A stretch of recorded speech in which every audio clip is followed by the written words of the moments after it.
하나님 말씀 전하겠습니다. 너는 복이 될지라.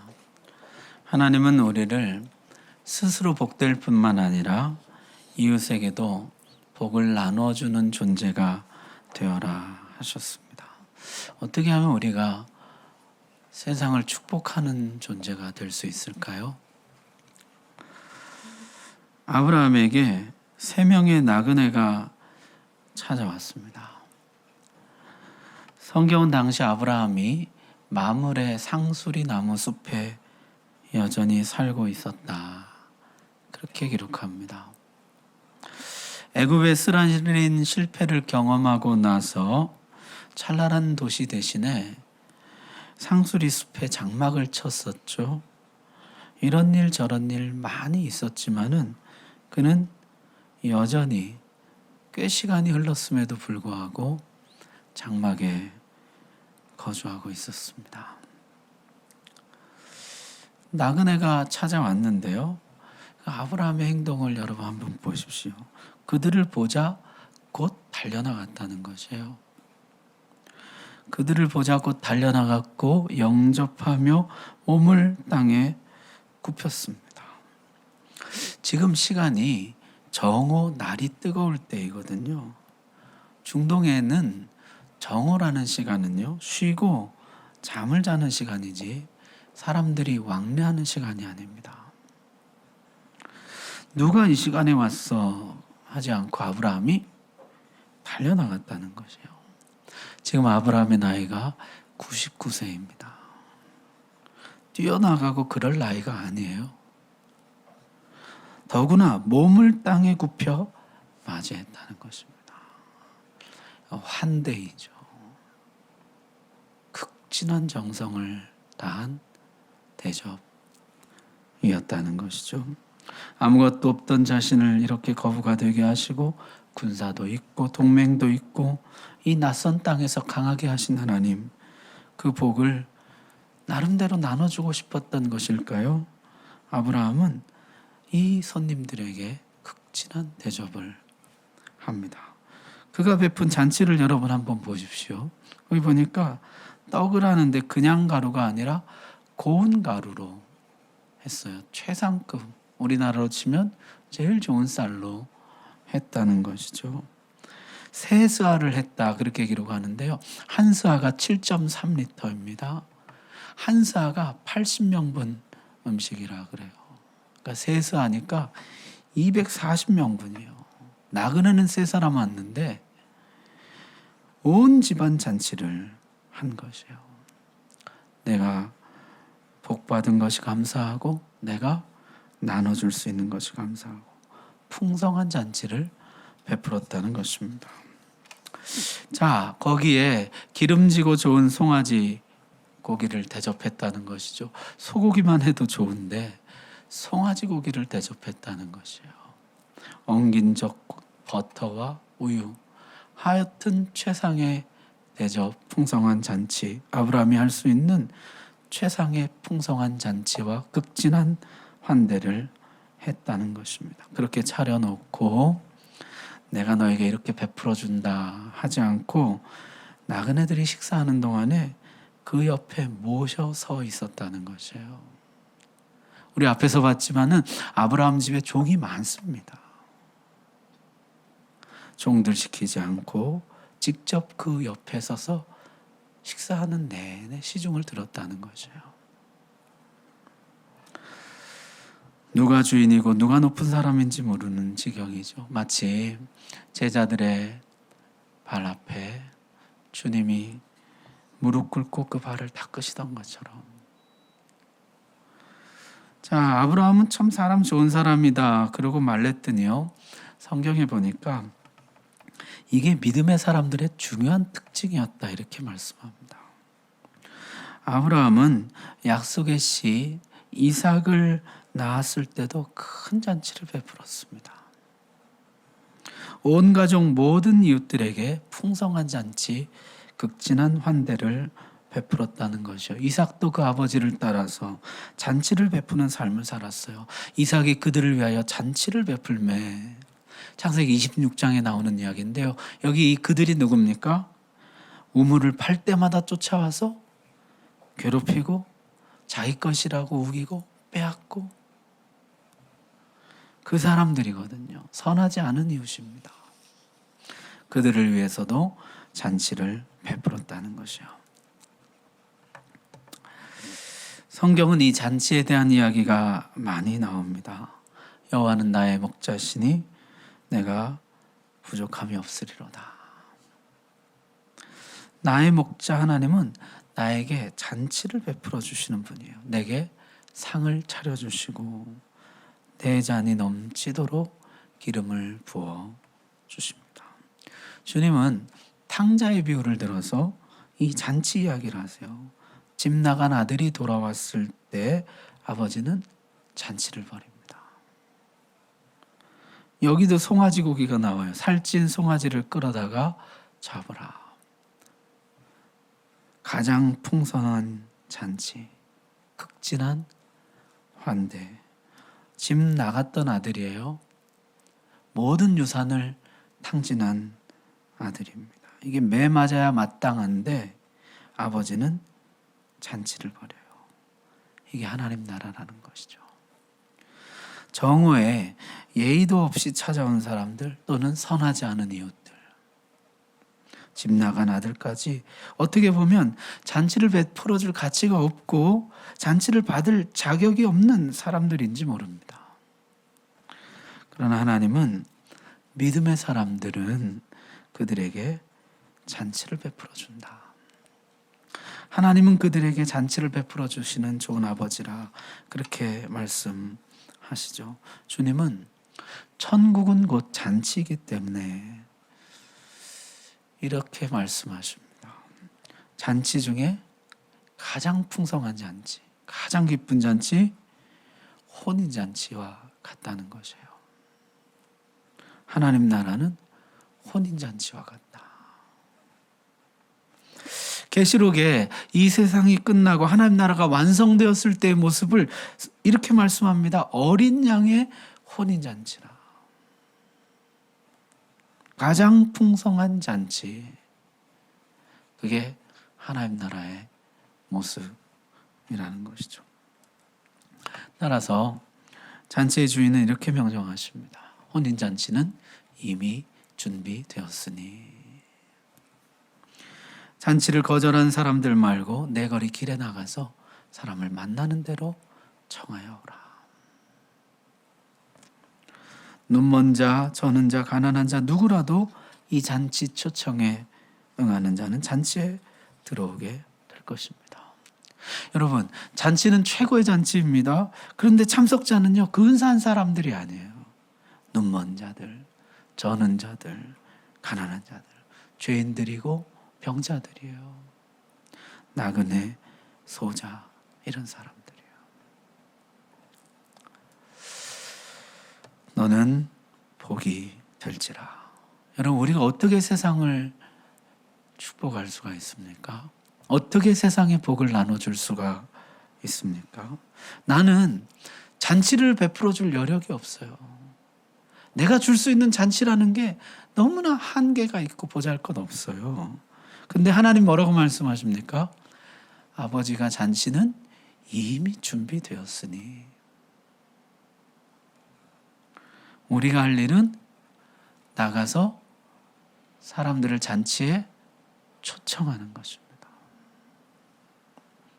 초청받아온 사람들을 환대하는 것입니다. 여러분, 제가 오늘 아침에 한번 여쭤보겠습니다. 여러분, 예수 믿고 행복하셨습니까? 마스크를 써서 그런지 대답이 그냥 여러분, 예수 믿고 좋으셨어요?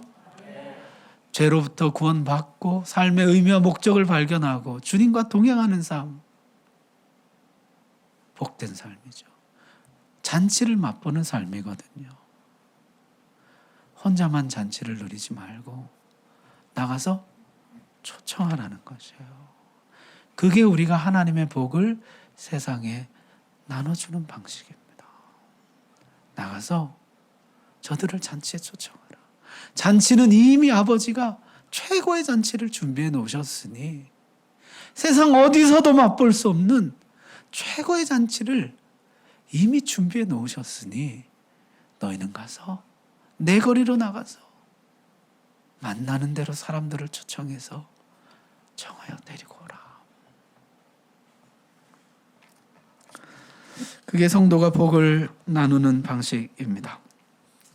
자, 그렇게 풍성한 잔치를 베풀고 환대했더니요, 이 나그네들이요 자신의 정체를 밝히는데 자기들은 중요한 메시지를 전하러 온 천사들이라 그랬다는 것이죠. 그리고 수태고지를 합니다. 내년 이맘때 사라에게 아들이 있으리라.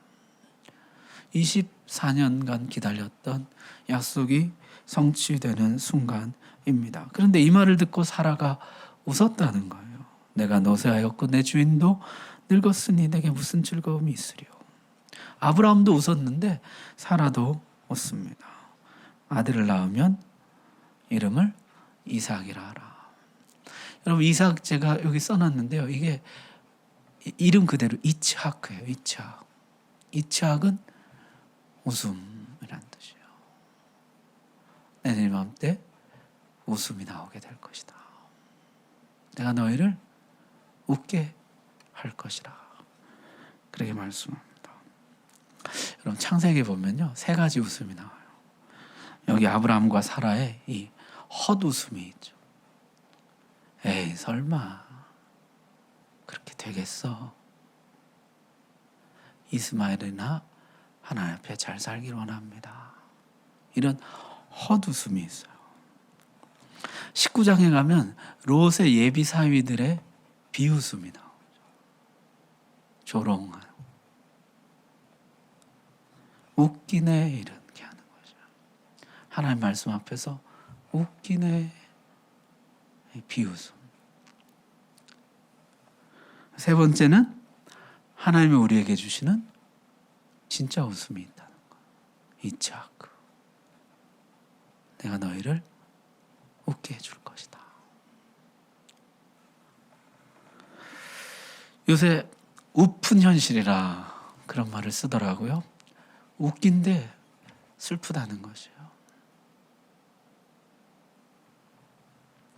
헛웃음, 씁쓸한 웃음.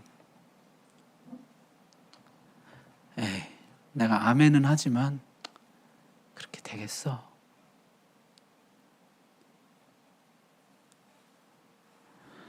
하나님이 이렇게 말씀하시죠. 이츠하크가 나오게 될 것이다. 너희에게서 진짜 웃음이 나오게 될 것이다. 여러분, 이 말씀 여러분의 말씀으로 받으시기 바랍니다. 여호와께서 시온의 포로를 돌려보내실 때 우리는 꿈꾸는 것 같았도다. 그때 우리 입에는 웃음이 가득하고 우리 혀에는 찬양이 찼었도다. 그때 문나라 가운데 말하기를 여호와께서 그들을 위하여 큰 일을 행하셨다 했도다. 여러분, 참된 웃음이라는 것은요 하나님의 일로부터 나와요. 하나님의 큰 일이 우리로 하여금 이츠하크하게 만들어주는 것이에요. 진짜 내 영혼으로부터 웃음이 터져나오게, 기쁨이 터져나오게 만들어주는 것입니다. 이삭이 태어났을 때, 그 이삭이 자라날 때, 이삭의 이름을 부를 때 아브라함과 사라는 얼마나 기쁘고 즐거워하며 웃었을까요? 하나님은 정말 그들로 웃게 해 주셨던 것이죠. 내가 너희를 웃게 해줄 것이라. 자, 그리고 나그네들은 떠나갔는데요. 하나님이 아브라함에게 말씀하셨죠. 내가 하려는 것을 아브라함에게 숨기겠느냐. 하나님이 아브라함을 벗으로 여기시고 서로 깊은 것을 나누고 공유하는 관계로 여겨주셨다는 것이에요. 하나님 지금도 그러신다 그러셨죠. 하나님이 자기 일을 선지자들에게 먼저 말씀하기 전에 행하시는 법이 없나니, 하나님이 우리를 벗으로 여기시고 하나님의 일들을 공유하시고 하나님의 깊은 것을 함께 해주신다. 그러면서 하시는 말씀이요, 아브라함은 강대한 나라가 되고 천하 만민은 그로 말미암아 복을 받게 될 것이 아니냐. 이게 이제 하나님이 나누어주는 비밀이에요. 그건 뭡니까? 하나님의 나라는 강대해지고 세상 나라는 소돔과 고모라 멸망하게 될 것이다. 그게 하나님이 아브라함과 나누셨던 비밀이에요. 거기 보면 하나님이 강대한 나라가 될 것이다. 그런데 강대한 나라라는 말이요, 히브리어로는 고이가돌이라는 단어인데요. 앞에 하나님이 아브라함을 부르실 때 내가 너로 큰 민족을 이루고 했던 그 큰 민족이 고이가돌이에요. 그러니까 번역을 거기서는 큰 민족이라고 하고 여기서는 강대한 나라라고 한 것입니다. 하나님의 나라는 강한 나라, 큰 민족이라는 것이죠. 여러분, 어떤 나라가 강한 나라, 큰 나라일까요? 우리 그런 말 하잖아요. 키 큰 사람도 큰 사람이지만 진짜 큰 사람은 어떤 사람이에요? 그 지혜와 인품이, 신앙이 큰 사람을 우리가 큰 사람이라 그러잖아요. 나라도 그렇습니다. 인구가 많고 땅이 크고 부국 강병, 그것도 큰 나라이겠지만은 성경이 말하는 큰 나라는 이런 나라입니다. 여러분, 이 말씀 같이 한번 읽어봅시다. 시작. 내가 그로 그 자식과 권속에게 명하여 여호와의 도를 지켜 의와 공도를 행하게 하려고 그를 택하였나니 이는 나 여호와가 아브라함에게 대하여 말한 일을 이루려 함이니라. 아멘. 진짜 하나님이 계획하시는 큰 나라는 어떤 것입니까? 의와 공도를 행하는 나라예요. 내가 아브라함을 택한 이유는 그 자신뿐만 아니라 그 후손들에게, 그 권속, 그에게 속한 모든 가족들이죠. 의와 공도를 지키는 나라를 세우라고, 그런 나라를 만들라고 아브라함을 부르셨다는 것이에요. 이 일을 통해서 나 여호와가 아브라함에게 말한 일, 약속한 것을 이루려 함이라. 그게 뭡니까? 너는 복이 될지라. 의와 공도를 행하는 나라를 세움으로 세상에 복이 되게 하시겠다는 것이요. 여러분, 하나님이 이렇게 말씀합니다.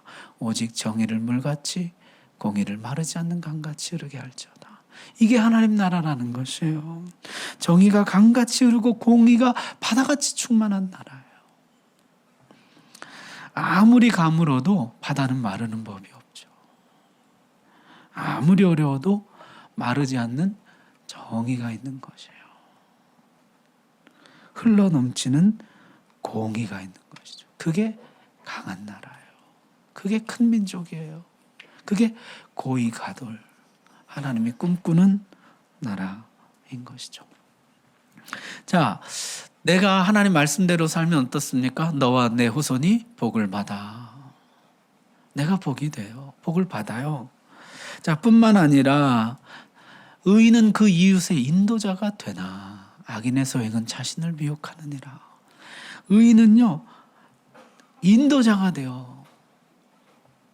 악인은 자기 자신도 속입니다. 의와 공도를 행하지 않는 사람은 얼마든지 행복할 수 있다고 스스로를 미혹시켜요. 나는 의를 행하지 않아도 얼마든지 행복하다고. 그러나 의인은 의와 공도를 행함으로 참된 행복을 그 자신이 누릴 뿐만 아니라 이웃의 길잡이가 되어줍니다. 아, 저렇게 살아야 행복한 것이구나. 저렇게 사는 것이 참되게 사는 것이구나. 저것이 바른 가정이구나. 저것이 바른 교회구나. 저것이 바른 나라이구나. 이웃의 인도자가 되어준다는 것입니다.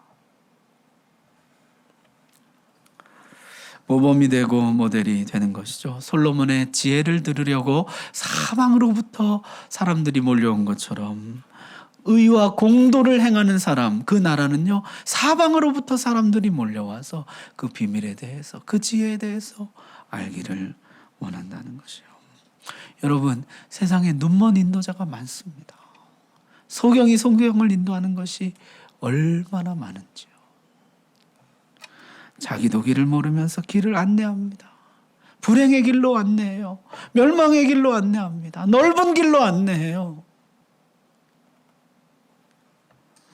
참된 인도자가 많이 나와야 돼요. 의인은 그 이웃의 인도자가 된다. 반면에 소돔과 고모라는 어떻습니까? 의와 공도가 전혀 없죠. 나그네들이 왔을 때요, 남녀노소를 막론하고 사람들이 달려들었다는 것이에요. 잔치를 베풀고 환대하려고 달려든 것이 아닙니다. 성관계를 하려고 달려들었다는 것이에요. 아브라함은 나그네를 섬기고 환대했지만 소돔은 나그네를 착취하고 억압합니다. 애굽 땅과 같이 문명이 발달한 도시였지만은 소금으로 인해서 굉장히 풍요롭고 넉넉한 도시였지만 정작 가장 중요한 의와 공도는 없는 나라가 소돔과 고모라인 것이죠. 롯은 인도자가 되지 못합니다. 자신이 복되지 못할 뿐더러 이웃의 안내자가 되지 못해요. 심지어 누구에게까지 안내자가 되지 못하냐면 가족들에게도 안내자 노릇을 하지 못합니다. 그 아내는 돌아봄으로 소금기둥이 되고 그 사위들은 비웃음으로 하나님의 말씀을 받고 그 딸들은 아버지와 동침함으로 자식을 낳습니다. 롯은 아무에게도 인도자가 되지 못해요.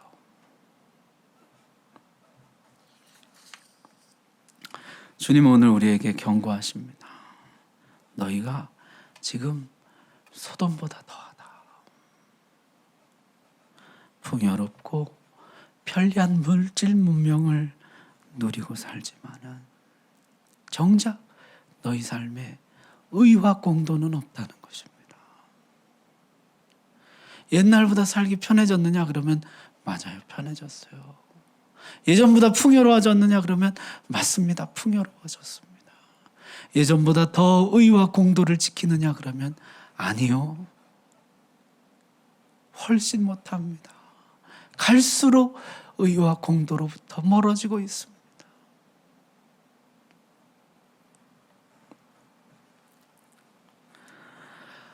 하나님의 백성이 세상의 복을 나눠주는 방식, 두 번째는요, 의와 공도를 행하는 것입니다.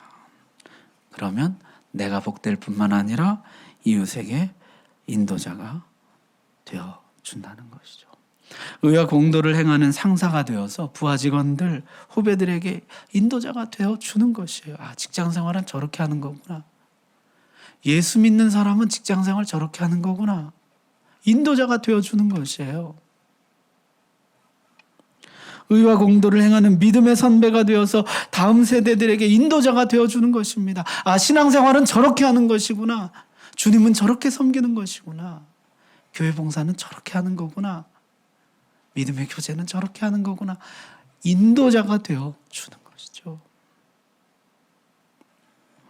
지금 우리 시대 가장 큰 문제 가운데 하나가 바로 이것이죠. 존경할 만한 인물이 없다는 것이에요. 큰 사람이 없다는 것입니다. 의와 공도를 행하는 사람들이 없다는 것이에요. 내 믿음의 본으로 삼을 만한, 모델로 삼을 만한, 나의 인도자로 삼을 만한 사람이 많지 않다는 것입니다. 저와 여러분이 그런 사람 되기를 주의 이름으로 축복합니다. 자, 이 놀라운 이야기를 듣고 아브라함이요, 간구를 시작합니다. 주께서 의인을 악인과 함께 멸하려 하시나이까. 하나님이 세운다는 나라는 의와 공도가 행해지는 나라 아닙니까? 근데 의인과 악인을 함께 멸망시키는 것이 의와 공도입니까? 의인이 악인과 같은 동네 산다고 같이 멸하는 것이 하나님의 공의입니까? 그는 의인 50명으로부터 시작해서 10명까지 간구를 거듭합니다. 여러분, 참 재미난 것은요, 왜 50명이었을까요? 당시 소돔 인구가 한 5만 명 정도 됐다 그래요. 5만 명이 50명이면 1000분의 1이에요. 1000명 중에 1명. 글쎄 아브라함이 실제 그랬는지는 모르지만은 신학자들이 이런 추정을 했어요. 당시 히브리인들에게 가장 큰 난이는 1000명입니다. 1000명 중에 1명, 최소한의 의인이라는 거예요. 최소한의 의인. 그렇게 해서 10명까지 내려가죠. 여러분 이스라엘 공동체는 보면요. 그 그룹 단위가요. 1000부장, 100부장, 50부장, 그 다음 뭐예요? 10부장. 10부장이 제일 작은 단위거든요. 공동체 중에 최소 단위가 10부장이에요. 10명이에요. 그래서 이스라엘에는요. 어딜 가든지 유대인들은 성인 남자 10명이 있어야 회당을 세울 수가 있어요. 그 최소 단위로 보는 것이죠.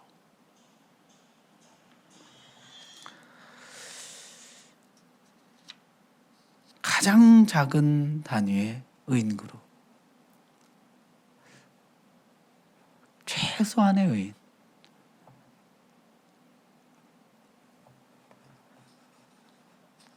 그 한 그룹 정도는 있을 것이라. 자, 이 간구를 듣고 하나님은 어디서 감히 내 뜻을 거역하느냐 하지 않으시고 간구를 들어주겠다 하십니다. 최소한의 의인 공동체 하나만 있다면 내가 용서하리라. 글쎄 아브라함이 롯의 가정을 생각한 것일까요? 그 한 그룹만 있다면 내가 용서해 줄 것이다. 여러분 지금 아브라함이 진짜 열국의 아버지가 되어가고 있죠. 섭섭하게 떠나간 롯이었지만 그와 그 가정을 위해서 기도하고 있고 소돔과 고모라가 멸망당하지 않도록 기도하고 있습니다. 여기서 우리는 하나님 나라 백성이 세상을 축복하는 또 하나의 방식을 배우게 됩니다. 세상을 향해 기도하는 것입니다. 성경에 이런 이야기가 꽤 많이 나옵니다. 이스라엘이 금송아지를 만들고 전멸의 위기에 처해 있을 때 모세가 간구하죠. 주여 뜻을 돌이켜 주옵소서. 하나님이 뜻을 돌이키셨습니다. 말씀하신 화를 그 백성에게 내리지 아니하시니라. 뿐만 아니라 하나님은 에스겔 선지자에게는 이런 안타까운 마음을 표현하십니다. 이 땅을 위하여 성을 쌓으며 성 무너진 데를 막아서서 나로 멸하지 못하게 할 사람을 내가 그 가운데서 찾다가 얻지 못한 거로 내가 내 분으로 그 위에 쏟으며 내 진노의 불로 멸하여 그 행위대로 그 머리에 보응하였느니라. 나 주 여호와의 말이니라. 하나님께서 말씀하실 때 내 성 무너진 데를 막아서서 나로 멸하지 못하게 할 사람, 그 사람을 내가 찾다가 찾지 못해서 이 성을 심판하는 그 심판을 실행했다는 것이에요. 이 성을 막아서서 중보하는 사람, 아브라함같이, 모세같이 이 성을 용서해달라고, 이 백성을 용서해달라고 구하는 그 사람이 없어서 내가 심판을 실행한다. 하나님 나라 백성이 세상을 축복하는 방식, 중보, 기도인 것이죠. 여러분, 세상은 소돔과 고모라와 같습니다. 의와 공도가 전혀 없어요. 오히려 의와 공도를 행하는 사람을 조롱하고 비웃고 이용해 먹으려고 합니다. 그러나 세상을 위해 두 손 들어 기도하는 사람, 그 사람 때문에 심판은 유보되는 것입니다. 오늘 우리는요, 이렇게 세상을 축복하는 사람을 간절히 원하고 있습니다. 다른 사람, 이웃의 무너진 데를 막아서서 심판을 유보해달라고 기도하는 사람, 가정의 무너진 데를 막아서서 심판을 유예해달라고, 하나님 불쌍히 여겨달라고 기도하는 사람, 이 나라의 무너진 데를 막아서서 심판을 보류해달라고, 용서해달라고 기도하는 사람, 간구에 간구를 거듭하는 사람, 그 사람이 세상을 축복하는 사람입니다. 하나님의 복을 세상에 나눠주는 사람입니다. 자, 여러분이 그런 사람 되기를 주의 이름으로 축복합니다. 말씀 마칩시다. 자, 너는 복이 될지라. 어떻게 우리가 복이 될 수가 있습니까? 우리는 어떻게 세상에 복을 나눠줄 수가 있습니까? 첫 번째는요, 초청과 환대입니다. 잔치는 이미 아버지가 준비해 놓으셨습니다. 가장 기쁘고 가장 풍성한 잔치가 준비되어 있습니다. 아버지 안에. 우리는 나가서 초청하기만 하면 됩니다. 저들을 초청해서 저들을 환대하는 것. 그것이 우리가 복을 나눠주는 것이에요. 두 번째는 의와 공도를 행하는 것입니다. 의와 공도를 행하는 사람이 큰 사람이요, 의와 공도를 행하는 나라가 큰 나라입니다. 내 이웃의 인도자가 되어주는 사람, 세상에 복을 나눠주는 사람입니다. 세 번째는 중보기도예요. 다른 사람의 무너진 데를 막아서서 기도해주는 사람, 가정에, 교회에, 일터에, 나라에 무너진 곳을 막아서서 주여 용서해달라고 기도하는 사람, 그가 세상을 축복하는 사람입니다. 오늘 말씀 여러분의 말씀으로 받으시기 바랍니다. 기도합시다.